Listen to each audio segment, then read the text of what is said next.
Junk is just a fact of life, and a lot of us have some junk in our house. But when it comes to junk, Joe King Carrasco is the king of clutter. We heard how, in the earlier segment, how you want to drive down here instead of letting us fly you because you could collect some stuff on the side of the road. Let's take a look at some of the stuff that you collected. Well, I picked up these 2 dogs on the side of the road. No, those are your 2 dogs. Yeah, Russell's here. Hang on a second here. Okay. There we go. Come here, Annie. Come on, girl.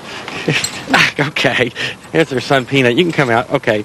There you go. Okay. You barely have room for them because of all the junk in your car. Okay. See this? Like, this is a PVC pipe. You don't, here's what you do with the PVC pipe. Use this pipe right here to keep this thing from coming down. Because in the winter, these things freeze up. Okay, well, now that's something that actually makes some sense, that you had to, this little piece of pipe here. A suitcase. This is an old suitcase. It's a Globe Setter suitcase. Now, how many suitcases do you have, Joe? Oh, God, I bet I have 30 or 40. You have 30 or 40 suitcases that you don't really use. Oh, and there's stuff inside the suitcase. Yeah, so anyway, I just got 20 of these old school lunch trays. Remember when you're in school and you got these lunch trays? Right.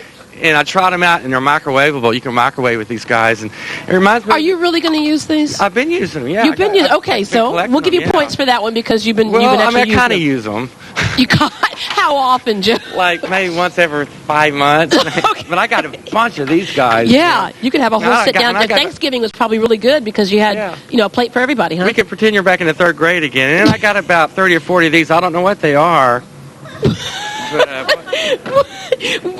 I don't know what they are either. If anybody has a guess, please call. If this once belonged to you and you threw it out the side of the road. Right. And this hammer can be used for something, right? A hammer without the handle. Yeah. Well, maybe it's like if you're in tight spaces, you can just... Yeah. Okay. So I found this old clock, which is kind of cool. That is kind of cool.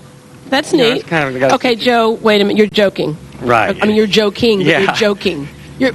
Everyone needs their own lacquered frog coin purse. Right. You gotta have one. You just gotta. You're not in the fashion world unless you have one. Sweet frog. Yeah, look at the frog.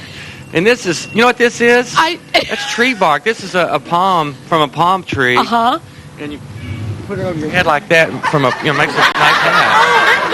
That's nice. That's nice. Okay, those are just a few of the things that you actually collected. Oh, yeah, wait, check this out. You got some more? Oh yeah, of course you got some more. Check this out. Isn't that cool?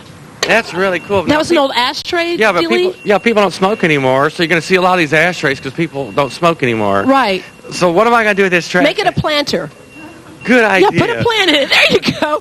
Okay, so these are just some of the things that you have. Yeah. And he just won't stop, ladies and gentlemen. I collect bags from Mexico. I've got I'd say about 40 of these bags. And you use those to put stuff in. But then I don't throw when my glasses break, I just tape them up and use them again. These are Ray-Bans, but they won't fold in because they broke. But kind of work on them. You've got all kinds of things in here. And Joe, if the show was a lot longer, I think we could go through everything. But it's not.